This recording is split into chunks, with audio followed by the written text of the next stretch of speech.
Hello बच्चों, आज हम पढ़ेंगे विलोम शब्द। ठीक है बेटा। विलोम का अर्थ क्या होता है? विलोम। विलोम विलोम किसको कहते हैं? विलोम अर्थात उल्टे अर्थ वाले शब्द। ठीक है। जैसे ये हाथ मेरा कैसा है? सीधा है, और ये भाग कौन सा है? उल्टा है। तो ये सीधा, ये उल्टा। समझ आया? तो ऐसे ही विलोम शब्द होते हैं। यानी जैसे कि अभी आप देख रहे हैं यहाँ पर उजाला है, ठीक है। थोड़ी देर यदि लाइट नहीं रहेगी तो कैसा हो जाएगा? अंधेरा। तो उजाले का उल्टा क्या हुआ? अंधेरा। ठीक है। एक चीज और यदि देखा जाए, जैसे आपने इधर देखा, यहाँ जो है इसका रंग अलग है, हल्का है, इधर का रंग थोड़ा डार्क है। तो ये क्या हो गया? ये काला, ये गोरा। समझ आया? जस्ट उल्टा, यानी उसका विरोधी, उसका विरोधी भाव जो शब्द प्रकट करता है वो विलोम शब्द कहलाते हैं। विपरीत अर्थ वाले शब्द, विपरीत यानी एक दूसरे को जो बिल्कुल समान, जैसे ये दोनों समान है लेकिन ये दोनों विपरीत है। समझ आ रहा है? एक का वो इधर है, एक का वो इधर, ये दोनों विपरीत है। तो क्या कहेंगे ऐसे? विपरीतार्थी शब्द। समझ आ गया? विपरीतार्थी शब्द। तो ऐसे ही होते हैं। बहुत सारे शब्द ऐसे होते हैं जिनका अर्थ कुछ और होता है, और कहना चाहिए कि मतलब उनके जो विरोधी शब्द होते हैं वो बिल्कुल उससे विपरीत गुण वाले होते हैं। ऐसे शब्द एक दूसरे के विरोधी शब्द कहलाते हैं। जैसे एक शब्द आपने पढ़े समान अर्थ वाले शब्द, है ना। समान अर्थ वाले शब्दों में अभी इसके पहले जब हमने पढ़ा था तब हमने जाना था पर्यायवाची शब्द। पर्याय यानी एक ही चीज के लिए हम बहुत सारे समान अर्थ वाले शब्दों का प्रयोग कर सकते हैं। जैसे हमने बारिश के लिए किया था वर्षा, बरखा, बरसात, ये सारे शब्दों का प्रयोग किया था। सूर्य के लिए हम प्रयोग करते हैं रवि, दिनकर, भानु, भास्कर। ये सारे शब्द हम किसके लिए प्रयोग करते हैं? सूर्य के लिए प्रयोग करते हैं। पृथ्वी के लिए हम प्रयोग करते हैं वसुधा, भूधरा, वसुंधरा। ये सारी चीजें हम ये सारे शब्द हम किसके लिए प्रयोग करते हैं? धरती के लिए, पृथ्वी के लिए प्रयोग करते हैं। तो ये क्या है? समान अर्थ वाले शब्द थे। अब हमको क्या करना है? जस्ट उल्टे अर्थ वाले शब्द, यानी जो हम बोल रहे हैं, जैसे हम बोल रहे हैं पास, तो उसका विपरीत क्या हो जाएगा? दूर। ठीक है। गोरा, काला, ठीक है। सीधा, उल्टा। समझ आ रहा है आपको चीजों का मतलब क्या मैं कहना चाह रही हूँ? तो हम आज क्या पढ़ने वाले हैं? विलोम शब्द। जैसे आप देख रहे हैं आपकी बुक में दो बच्चे बात कर रहे हैं, है ना। आज हम क्या पढ़ने वाले हैं? विलोम शब्द।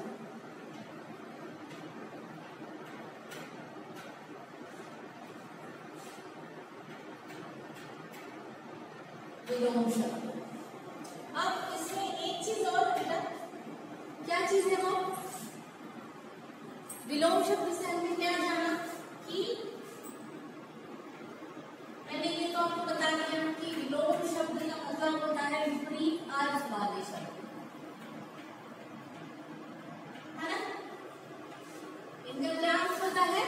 विपरीत अर्थ वाले शब्द, विरोधी शब्द, उल्टे अर्थ वाले शब्द, ये सारे एक ही होते हैं। ठीक है।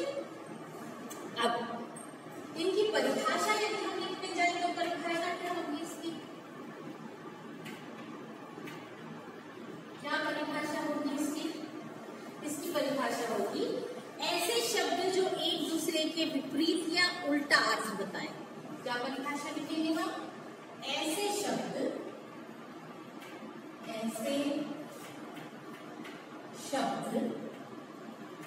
जो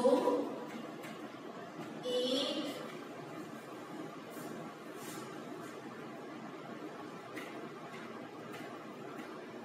दूसरे के विपरीत अर्थ,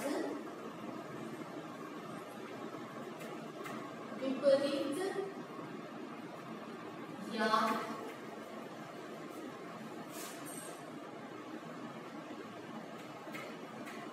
उल्टा अर्थ बताएं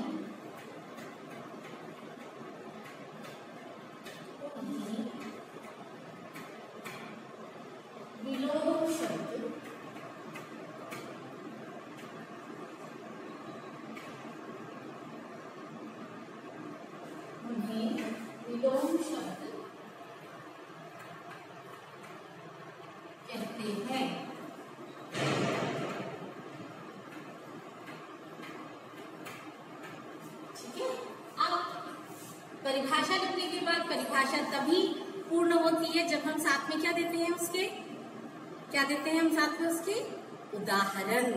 बिल्कुल सही। तो अब इनका उदाहरण क्या होगा? अभी मैंने आपको बहुत सारे बताए थे, जैसे उल्टा, इसका विलोम क्या हो जाएगा? सीधा।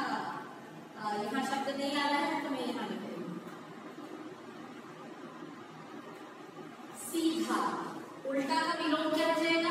सीधा। और क्या हो सकता है? और बताइए। आज, इसका विलोम क्या हो जाएगा? कल हो जाएगा। अब अभी मैंने आपको बताया था काला गोरा, इसका क्या हो जाएगा? गोरा। ठीक है, तो इस तरीके से होता है। ठीक, अब आपके बुक में आप देखिए यहाँ पर क्या दिया हुआ है। ये बच्चे एक दूसरे से क्या कह रहे हैं कि हमें जानवरों से क्या करना चाहिए? प्रेम करना चाहिए, घृणा नहीं। तो यहाँ पर कुछ और विलोम शब्द निकल के आ रहे हैं। कौन कौन से हैं वो? प्रेम। प्रेम का विलोम क्या होता है? घृणा। ठीक। दूसरा, यहाँ पर क्या लिखा है? हाथी शाकाहारी जानवर है जबकि शेर मांसाहारी। ठीक है, तो क्या आपने सीखा? और शाकाहारी का उल्टा क्या होता है? शाकाहारी का विलोम शब्द क्या होता है? मांसाहारी।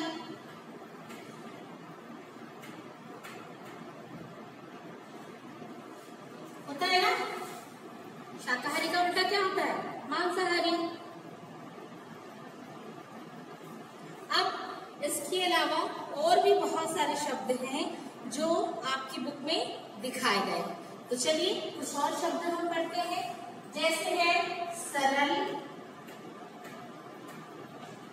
सरल का क्या हो जाएगा? कठिन। पाक। पाक का क्या हो जाएगा? पुण्य।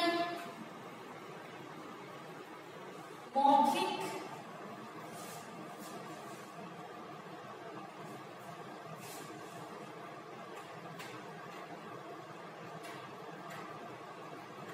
मौखिक का क्या हो जाएगा? लिखित। मौखिक यानी मुंह से बोलना और लिखित यानी लिखना। ठीक है, तो ये हो गया। अब इधर ये देखें तो घृणा, प्रेम को हम लिख चुके हैं। हार जीत। हार का क्या हो जाएगा? जीत। उसके अलावा आशा का निराशा। आशा यानी उम्मीद, निराशा यानी ना उम्मीद। आशा का क्या हो जाएगा? निराशा।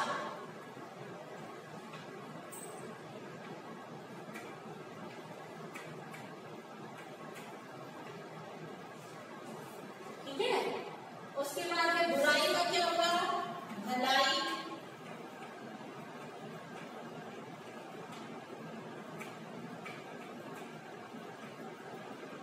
बुराई का क्या हो जाएगा? भलाई। प्रश्न का क्या होगा? उत्तर।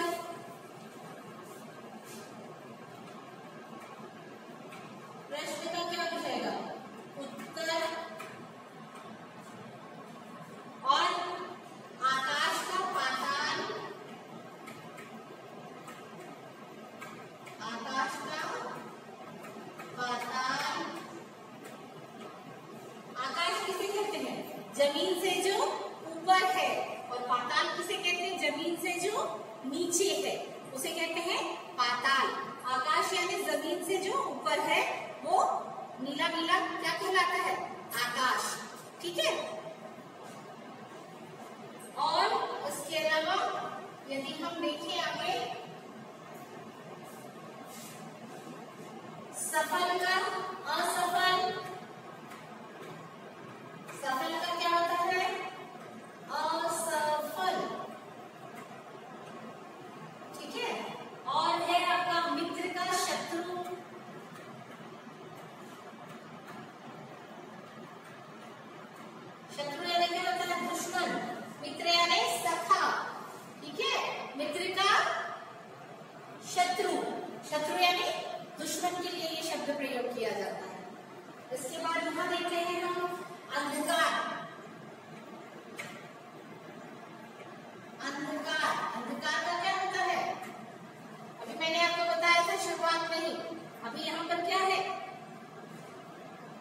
उजाला, और उजाला का क्या हो जाएगा? अंधेरा। तो अंधकार का क्या होगा? प्रकाश। क्या हो जाएगा? अंधकार का प्रकाश। एक का अनेक,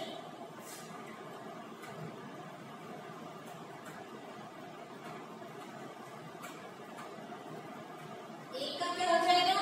अनेक।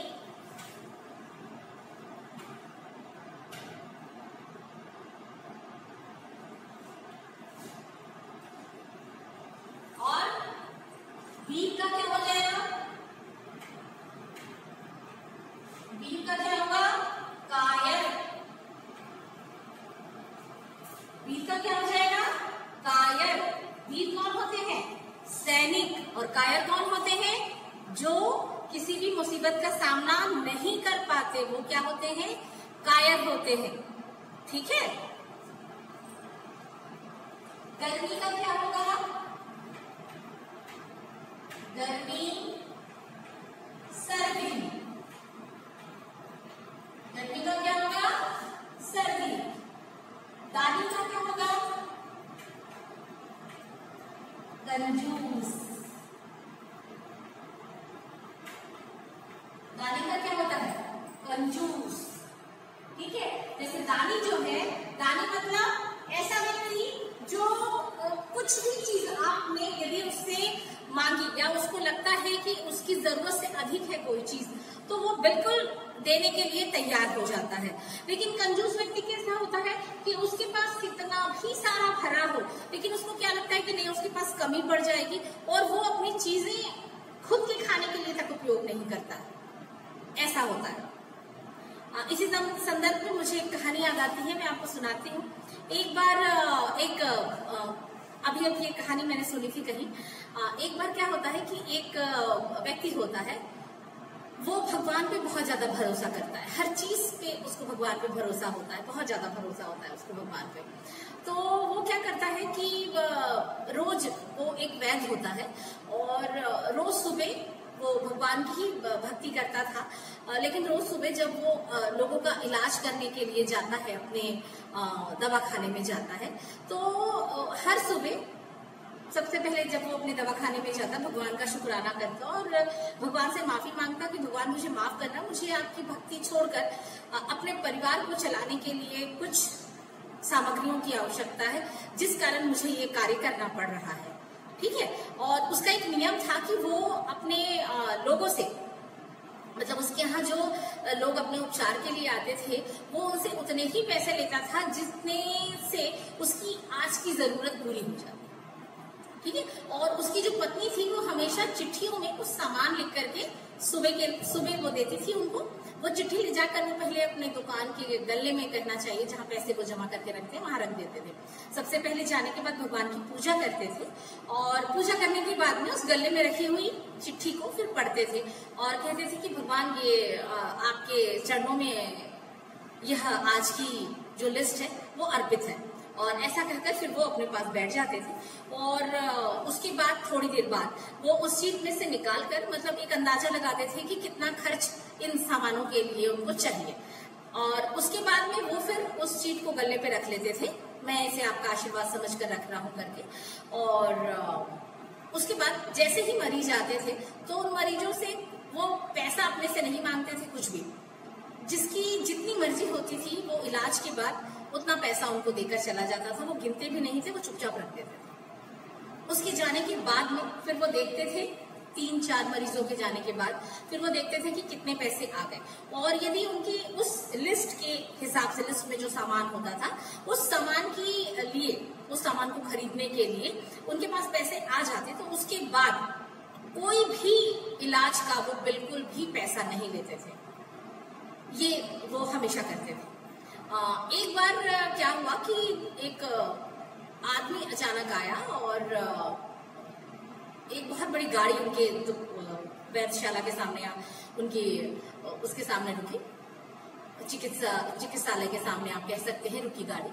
और वहां से एक बहुत बड़ा आदमी निकला और वो आदमी चुपचाप आकर के बैठा। वो वैद्य जी अब तक कुछ देख रहे थे तो उन्होंने कहा कि ठीक है आप बैठिए। लेकिन आज वो थोड़े से चिंतित थे। चिंतित क्यों थे कि आज जब वो अपनी यहाँ पर अपने चिकित्सालय में जब वो आए थे सुबह सुबह, तो उनकी पत्नी ने खाने के कुछ सामान के साथ साथ ये भी लिख दिया था कि 10 तारीख को बेटी की शादी है, तो उसके दहेज के लिए सामान, ठीक है, कुछ जरूरी चीजों के साथ में सिर्फ बस ये लिखा हुआ था कि 10 तारीख को बेटी की शादी है तो उसके दहेज के लिए सामान, इतना लिखा हुआ था। जब वो पूजा करके अपने गल्ले पर बैठे और भगवान से देखने लगे कि सब तेरी मर्जी है करके, और उन्होंने देखा और उन्होंने वो पर्ची खोली। अब वो पर्ची खोली, उन्होंने पर्ची खोल करके उन्होंने देखा तो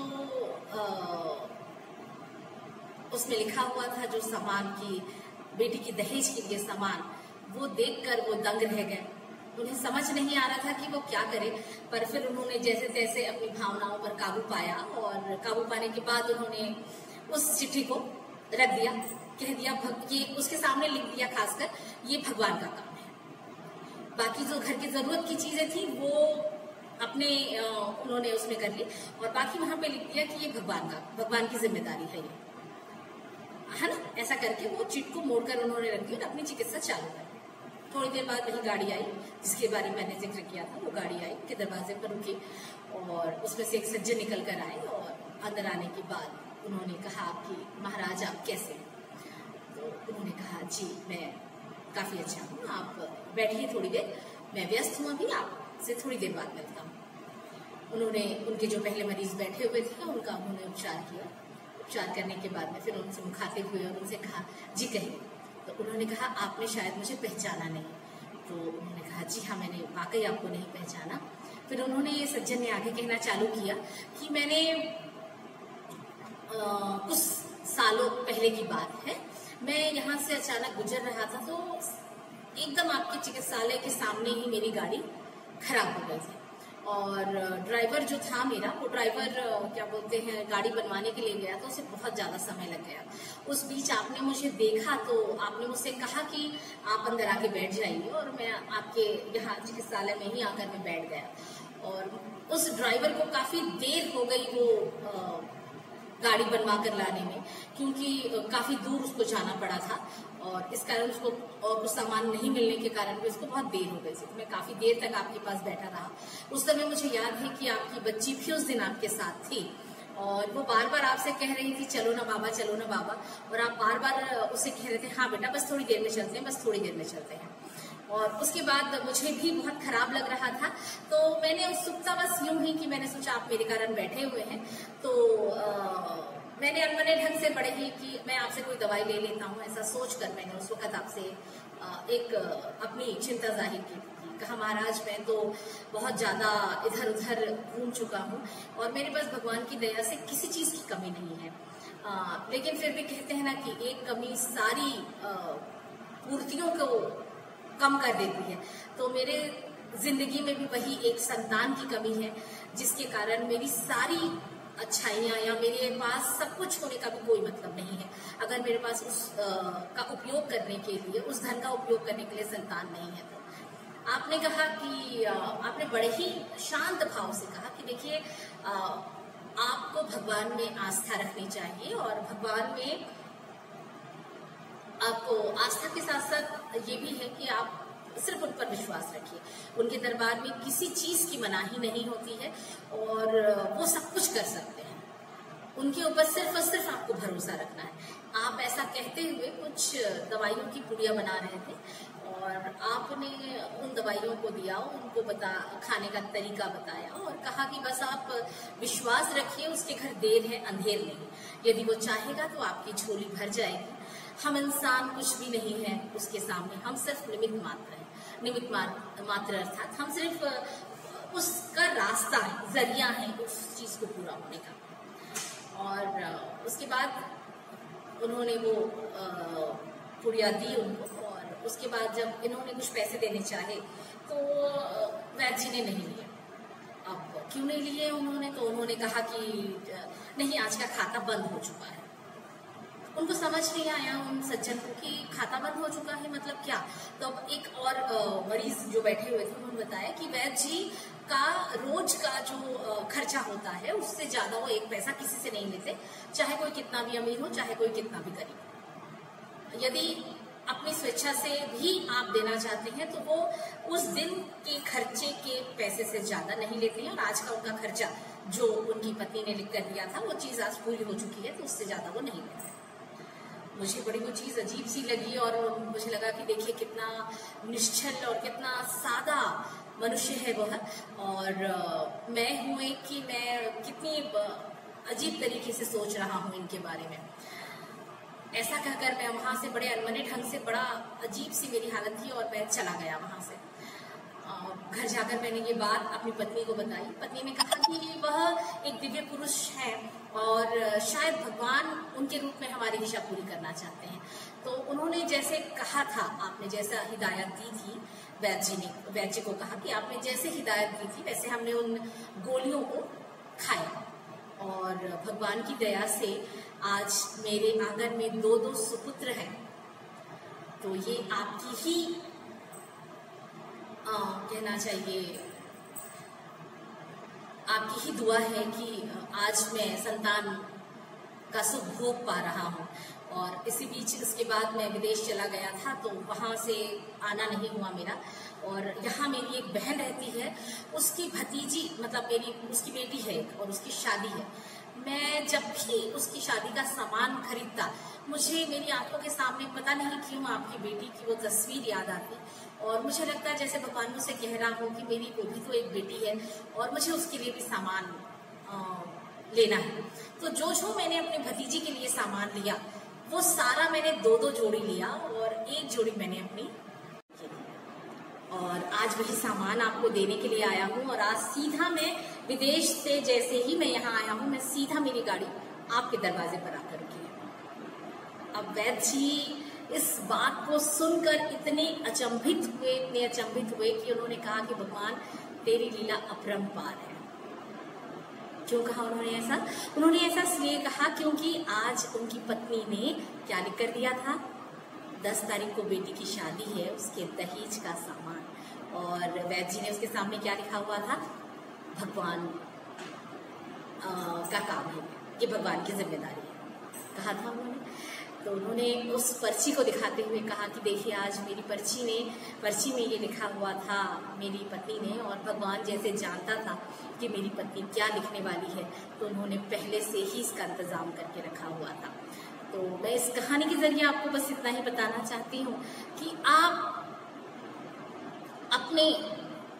आप यदि किसी को कभी कुछ देते हैं तो बिना इच्छा के दीजिए। इस कहानी में जो मैंने आपको बताया है वो कहने का मतलब मेरा सिर्फ इतना है कि आप भगवान पे भरोसा रखिए और खुले दिल से दान कीजिए, तो आपको कभी किसी चीज की कोई कमी नहीं होगी। ठीक है, आशा है आपको ये चीजें समझ आई होंगी, और इस कहानी के साथ हमने काफी अच्छी चीजें सीखी हैं, और उम्मीद है आप इसको अपनी जिंदगी में जरूर पालन करेंगे इसका। ठीक है, तो इसी उम्मीद के साथ ये सोचती हूँ कि आपको विलोम शब्द भी समझ में आए होंगे, और ये कहानी आपके जीवन में जरूर कुछ न कुछ परिवर्तन लाएगी। तो फिर मिलते हैं दूसरे टॉपिक के साथ में। ठीक है, थैंक यू।